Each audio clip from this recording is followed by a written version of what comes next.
Assalamualaikum warahmatullahi wabarakatuh. Selamat datang teman-teman mahasiswa di mata kuliah Metopen. Di sini kita akan membahas tentang data penelitian. Sebelumnya kan kita membahas tentang bab 2, bab 1 dan bab 2. Tentang yang bab 2 itu tentang novelty dan literatur review. Nah, sekarang kita udah masuk ke bab 3-nya. Nah, pembahasan yang pertama yaitu data penelitian. Definisi data. Data merupakan suatu bahan yang masih mentah yang membutuhkan pengolahan lebih lanjut sehingga menghasilkan informasi atau keterangan baik kuantitatif maupun kualitatif yang menunjukkan suatu fakta. Pada konteks penelitian, data bisa diartikan sebagai keterangan tentang variabel pada beberapa objek. Nah, data memberikan keterangan tentang objek-objek dalam variabel tertentu. Contohnya, data berat 6 batang besi. Nah, itu merupakan keterangan mengenai 6 besi dalam variabel berat. Motivasi belajar merupakan keterangan mengenai siswa dalam variabel motivasi belajar dan sebagainya. Jadi, keterangan itu diwujudkan dalam bentuk angka maupun simbol. Oh ya, ini kalau nggak salah slide-nya itu sampai 40 slide. Mungkin saya akan buat 2 video. Akan saya potong 2 biar nggak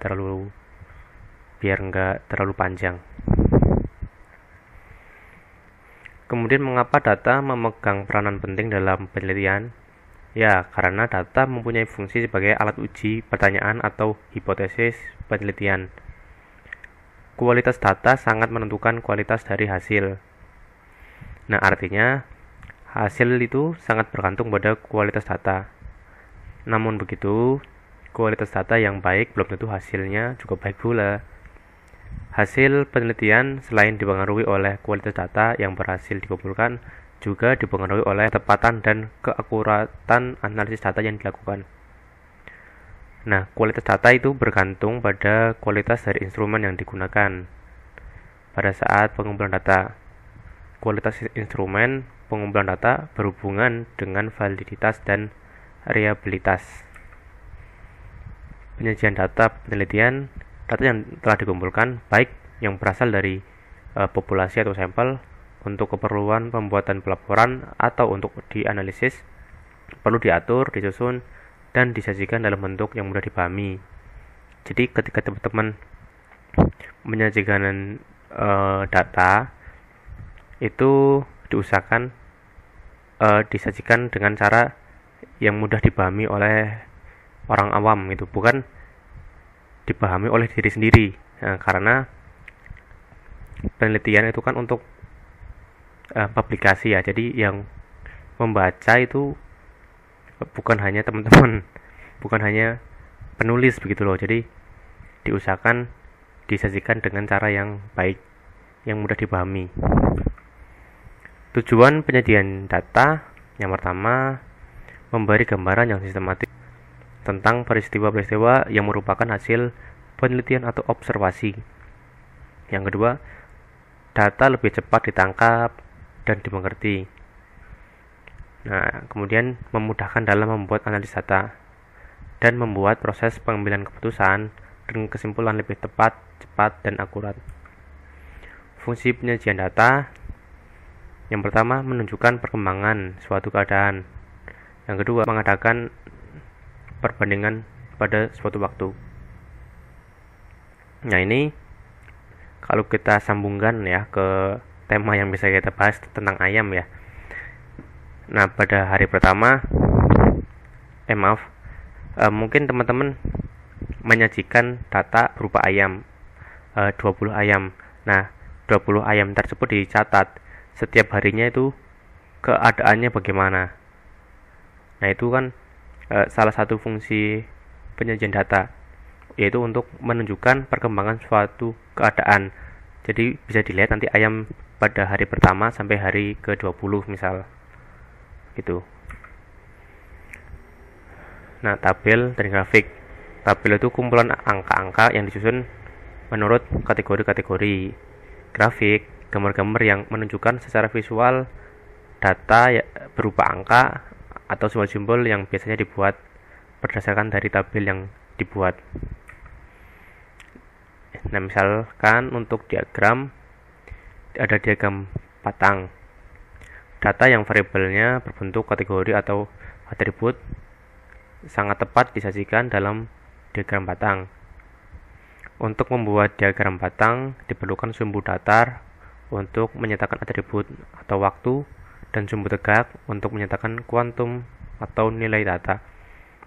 Jadi kalau kita contohkan ke ayam tadi ya, misalkan ayam 1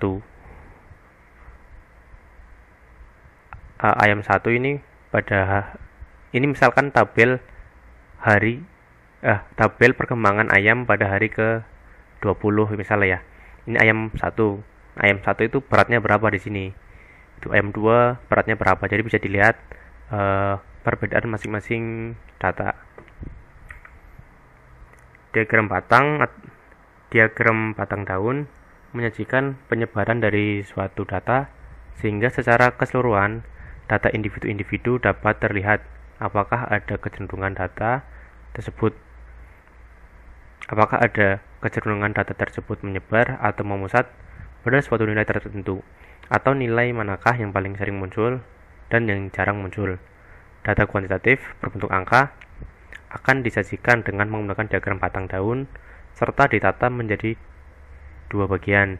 Angka pertama ditempatkan pada bagian diagram yang disebut batang, dan angka yang kedua atau seterusnya ditempatkan pada bagian yang disebut daun. Kemudian ada diagram histogram. Diagram yang menyajikan data dari tabel distribusi frekuensi. Sumbu horizontal pada histogram menyatakan suatu kelas dan sumbu vertikal menyatakan frekuensi. Kemudian ada diagram garis. Diagram garis itu untuk menggambarkan keadaan yang serba terus atau berkesinambungan, di mana sama seperti diagram batang yang mempunyai sumbu datar menyatakan waktu dan sumbu tegak melukiskan kuantum data pada tiap waktu. Ini ada gambarnya, misalkan judulnya perkembangan ayam 1 ya.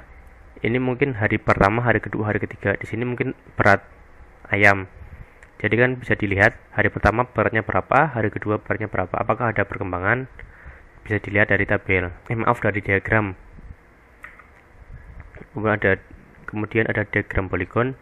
Apabila pada titik-titik tengah dari histogram dihubungkan dengan garis dan batang-batang yang dihapus, maka akan diperoleh poligon frekuensi. Kemudian ada diagram OGIF. Diagram yang digambarkan berdasarkan data yang sudah disusun dalam bentuk tabel distribusi frekuensi kumulatif. Untuk data yang disusun dalam bentuk tabel distribusi frekuensi kumulatif kurang dari, grafiknya berupa OGIF positif. Sedangkan untuk data yang disusun dalam bentuk tabel distribusi frekuensi kumulatif lebih dari, grafiknya berupa OGIF negatif. Dan ada diagram lingkaran atau pastel. Diagram yang menyajikan data dalam bentuk lingkaran. Lingkaran dibagi ke dalam sektor-sektor. Banyaknya sektor sama dengan banyaknya data yang ditampilkan. Besar sudut sektor sebanding dengan frekuensi nilai data yang disajikan. Ini misalnya ya, ada basket, ada sepak bola, ada tenis, ada badminton. Diagram lambang atau simbol.